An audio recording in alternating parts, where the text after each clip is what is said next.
Hello friends, welcome to Kavish kitchen. இன்றைக்கி நம்ம வீடியோவில் என்ன பார்க்க போகிறோம் அப்படின்னா, புதினா சாதம் எப்படி செய்கிறதாங்க பார்க்க போகிறோம். புதினா வந்து ரொம்ப உடம்புக்கு ரொம்பவே நல்லது, நிறைய பெனிஃபிட்ஸை கொண்டது. ஸோ இதை சாப்பிட்றதுனால உடம்பு வந்து நல்ல ரெஃப்ரெஷிங்காக இருக்கும். ஸோ இது வந்து குளிர்ச்சியை நம்ம உடம்புக்கு தந்து சூட்டை தணிச்சிரும். ஸோ இதை நம்ம அடிக்கடி உணவில் சேர்த்துக்கனால ரொம்பவே நல்லது. நான் வந்து கொஞ்சமாக மல்லித்தலையும் கூட சேர்த்துருக்கேன். அது ஆப்ஷனல் தான், வேணும்னா நீங்கள் சேர்த்துக்கோங்க, இல்லைன்னா சேர்க்க தேவையில்லை.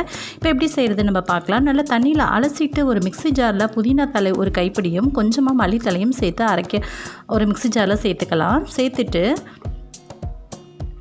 இது கூட ஒரே ஒரு பச்சை மிளகாய் நான் சேர்த்துக்கிறேன். உங்களுக்கு காரம் நல்லா பிடிக்கும்னா இன்னும் 2 கூட சேர்த்துக்கலாம், ஒன்றும் ப்ராப்ளம் இல்லை.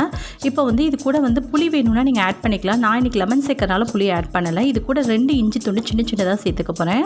ஸோ இதையும் சேர்த்துட்டு கூடவே தேவையான அளவு உப்பு சேர்த்து நல்லா அரைச்சி எடுத்துக்கலாம். தேவைப்பட்டால் கொஞ்சமாக தண்ணி சேர்த்து அரைச்சிக்கோங்க. நான் கொஞ்சம் போல் தண்ணி சேர்த்துட்டு நல்லா அரைச்சி எடுத்திருக்கேன்.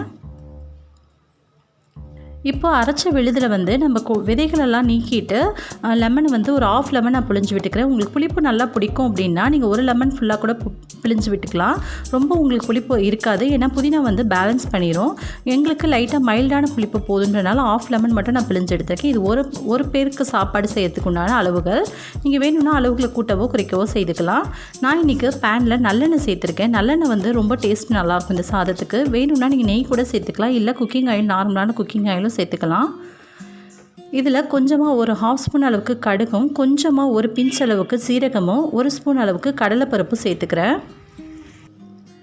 இதை போட்டுட்டு ஒரு நிமிஷம் நல்லா வதக்கி விட்டுக்கோங்க.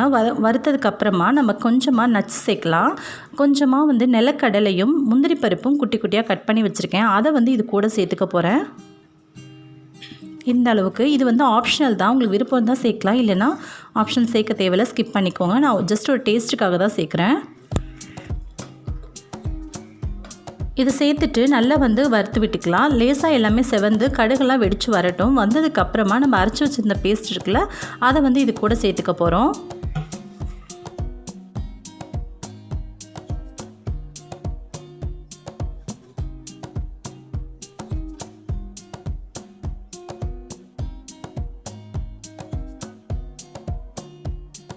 இப்போது அரைச்சி வச்சுருந்த விழுதை வந்து இது கூடவே சேர்த்துக்கலாம்.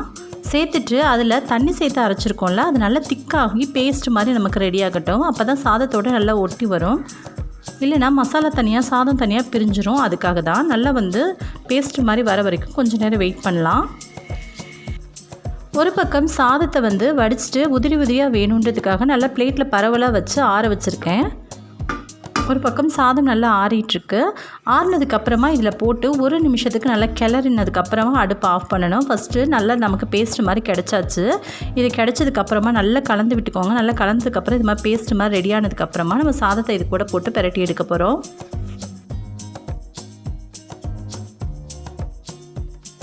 அவ்வளோதான், நம்மளோட சாதமும் நல்லா ஆறியாச்சு. அதை இது கூட போட்டு நல்லா பிரட்டி எடுத்துக்கலாம். புதினாவை வந்து அடிக்கடி நம்ம உணவில் சேர்த்துக்கும் போது ஜீரண சக்தி நமக்கு அதிகமாகும். ஸோ அடிக்கடி உணவில் சேர்த்துக்கோங்க. இன்றைக்கி நம்ம சாதமாக செய்திருக்கோம், நீங்கள் துவையலாவோ எது மாதிரி வேணாலும் நம்ம செஞ்சு உணவில் அடிக்கடி புதினாவை எடுத்துக்கலாம். புதினா எடுத்துக்கலாம் ரொம்பவே நல்லது. இந்த மாதிரி சாதங்கள் நம்ம ட்ராவலிங்க்கெலாம் போகும்போது செஞ்சு எடுத்துகிட்டு போனோம் அப்படின்னா நமக்கு ஸ்டொமக் அப்செட் மாதிரி வருது, அது மாதிரியான எந்த ப்ராப்ளமே இல்லாமல் ரொம்பவே நல்ல ரிலீஃபாக இருக்கும். தாராளமாக இது மாதிரி எல்லாம் வந்து நம்ம வெளியே ட்ராவலிங் போகிறப்ப எடுத்துகிட்டு போகிறதுக்கு ரொம்பவே யூஸ்ஃபுல்லாக இருக்கும். இந்த சாதம்லாம் நம்ம வீட்லேயே வந்துட்டு குழம்பு வைக்கிறதுக்கு நமக்கு ரொம்ப யோசனையாக இருக்குது, ஒரு ஆள் தான் அப்படின்னா டக்கு நம்ம இது மாதிரி செஞ்சு சாப்பிடலாம். ரொம்பவே டேஸ்ட்டு சூப்பராக இருக்கும். டிஃபனுக்கு குழந்தைங்களுக்கு செஞ்சு கொடுத்தாலும் ரொம்பவே ஹெல்த்தியாக இருக்கும். இது கூட 1 ஸ்பூன் அளவுக்கு நெய் வந்து நல்லா வாசனைக்காக கலந்து விட்டுக்கலாம். இது நம்ம வீட்டில் செஞ்ச ஹோம்மேட் பியூர் நெய். ஸோ இது எப்படி செய்யணுன்ற வீடியோ கீழே டிஸ்கிரிப்ஷனில் இருக்குது, நீங்கள் வேணும்னா செக் அவுட் பண்ணி பாருங்கள்.